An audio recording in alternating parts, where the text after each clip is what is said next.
رکھتے ہیں۔ تو ہدایت بڑی چیز ہے، لیکن ملتی کسے ہے؟ جو رجوع دکھاتا ہے، جو طلب دکھاتا ہے۔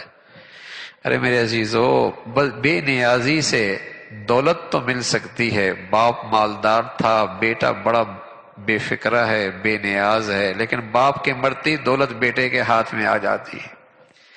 جاگیر اور زمین سے مل سکتی ہے کہ بیٹا بڑا نادان تھا، باپ کے مرتے ہی بیٹا جاگیردار بن گیا، لیکن ہدایت کا نور ایسا نہیں ہے بھائی کہ کوئی شخص بے نیازی دکھائے اور اس کے پاس ہدایت کا نور باقی رہے۔ اس معاملے میں اللہ بڑے غیور ہیں، اس معاملے میں اللہ بڑے غیور ہیں۔ یہاں تو احتیاط چاہیے، احتیاط چاہیے، فقر چاہیے، اللہ کے سامنے عاجزی انکساری چاہیے، سچی طلب چاہیے، تب یہ دولت رہتی ہے، ورنہ یہ دولت نہیں رہتی۔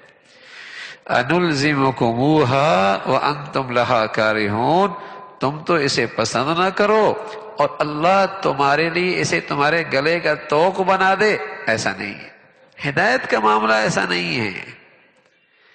آپ کے چچا ہیں، قریشی ہیں، سردار ہیں، اتنے حسین ہیں کہ لوگ کہتے تھے آنکھ کا انگارہ لگتا ہے، ایسی اس کے چہرے پہ چمک ہے۔ کہتے تھے آنکھ کا انگارہ لگتا ہے، اس کی آنکھ پہ، چہرے پہ ایسی چمک، سرخی ہے، سرخی۔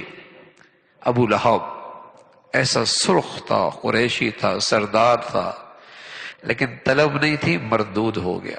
طلب نہیں تھی، مردود ہو گیا۔ سارا سلسلہ حسب نسب بھی کام نہ آیا، طلب جو نہ تھی، طلب جو نہ تھی۔ یہ دولت ایسی ہے، جو اس کی قدر کرتا ہے بھائی، اس کے پاس تو یہ دولت رہتی ہے۔ جو نہیں قدر کرتا، مرنے سے پہلے اللہ اس سے یہ لے لیتا۔ اس لیے جہاں اور بہت ساری دعائیں اپنے اللہ سے کرتے رہنا چاہیے، وہاں ایک دعا یہ بھی اللہ کے نبی نے سکھائی ہے، ربنا لا تزغ قلوبنا بعد اذ ہدیتنا، اے اللہ ہدایت کے بعد گمراہی سے بچانا۔ اے اللہ ہدایت کا نور مل گیا، گھر ایسا ملا، ماں باپ ایسے ملے، ماحول ایسا ملا، آپ نے ہدایت کا نور دے دیا، اے اللہ اب اس سے محروم نہ کرنا۔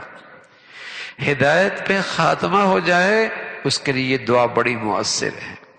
ہدایت پہ خاتمہ ہو جائے، اس کے لیے دعا بڑی مؤثر ہے، ربنا لا تزغ قلوبنا بعد اذ ہدیتنا وہب لنا من لدنک رحمہ انک انت الوہاب۔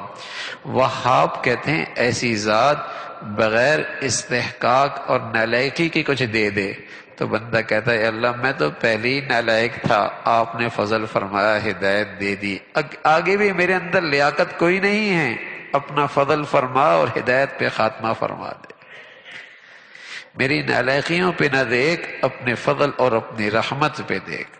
تو ہدایت اللہ کی طرف سے وہ دولت ہے۔